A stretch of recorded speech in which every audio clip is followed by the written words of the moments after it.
今天我们用存在主义来解构你到底应不应该继续考国考这件事情。其实，当我们要选到铁饭碗这件事的时候，其实就是对于未知跟自由的恐惧，所以这是一种妥协。为了家庭，为了生计，我们不得不跟命运妥协，但是你同时也失去了自由。什么叫做韦伯的铁笼？外送员其实就是他能不能控制自己的路线？不行，他必须要看着导航，必须去买顾客指定的东西，然后走最佳的路线送到客户的手上。它就像是一种铁笼，把它捆绑住了。所以，如果你要当一个公务人员，其实你也必须有这样的清醒的认识，你将会被所有的规定绑住，你只能依循着这样的轨道跟目的地不断的往前走。所以，当我们成为一个考生的两个维度，第一个就是把国考当成避风港的人，放弃对生命意义的追问探求，就把你的灵魂卖给了官僚体制。第二种人呢，他是比较主动的，他把国考视为换取下班时间的自由。所以国考的价值在于稳定、确定，你必须要支付终身的平庸，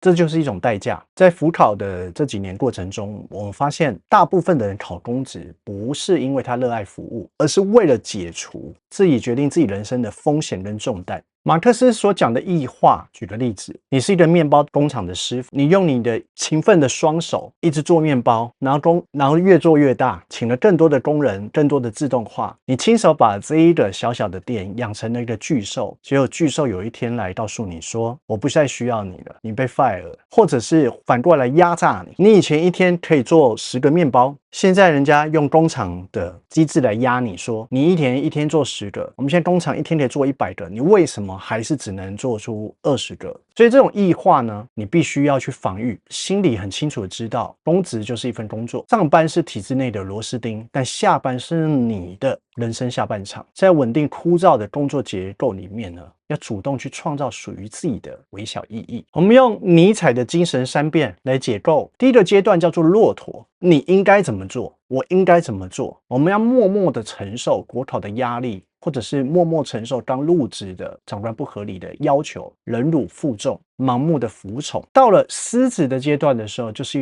一个破坏的过程。我们开始意识到这个官僚体制有一些不合理的地方，产生了愤怒跟反抗，破坏你本身的旧有价值，不是去破坏体制。我们没有那种能耐，最后像婴儿一样，在体制内呢游刃有余，创造了自己的路线，超越体制，成为超人。这里讲的并不是说你把这整个组织文化改了，而是你不受到这个组织文化的影响跟感染，你还可以在里面呢游刃有余。西西弗斯的神话，他就是讲说有一个人挥着一个大石头，一直往山上推，那推一推呢，这个石头就会再掉下来嘛，然后你就不断的在重复这个劳动，其实毫无意义，对不对？就像我们考进了公职之后，你做了一段时间之后，你可能会觉得毫无意义，就是为了那口饭吃。那何尝我们生活当中的各种工作不也都是这样吗？日复一日的公文就像那个石头，一直不断的循环。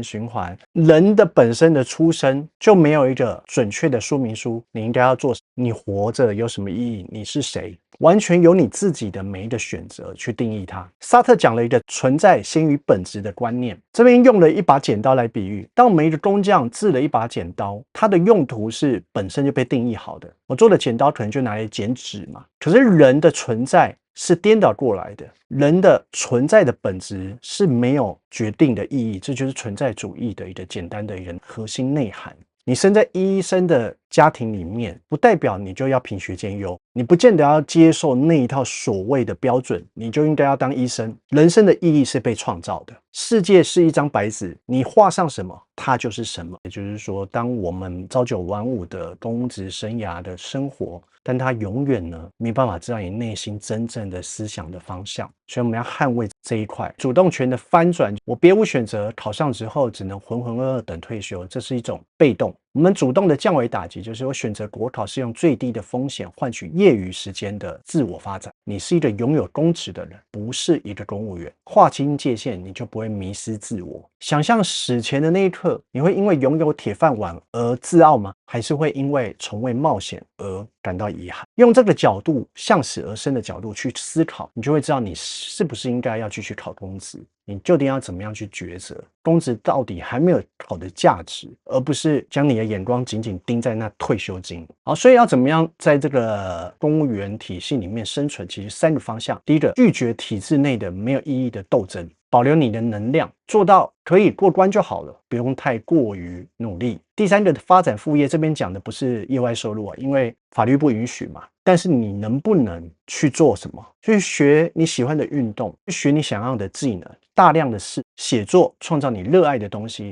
因为你真正的自由是你随时都可以潇洒的离开公职，辞职信一递，潇洒转身离开。你要永远都保有这样的一个清醒，而不是我考上公职之后，我一辈子就只能做公职了，就被绑在那里。选择了安全感，就没有资格去抱怨平庸。我发现好多人好喜欢抱怨，每天抱怨为什么这个不能坚持，那个也不能坚持，为什么给我那么多的限制？其实当你考进去，你就没有资格再去抱怨了。这才是一种对自己的负责任的态度。你的灵魂的厚度是由你自己来堆叠的。你可以做单维度的人类，除了上班抱怨，没有任何的其他的事情要做。你的灵魂就薄如一张纸片。你也可以当多维度的超人，白天是公务员，晚上是作家，是艺术家，用世俗的粮食喂养高贵的灵。最后，我想再问你，如果你有一天终于端起了铁饭碗，你打算在里面怎么做？我们用一个哲学的方向去思考，国考终究只是一个工具，而你才是人生最后的目的。谢谢收看。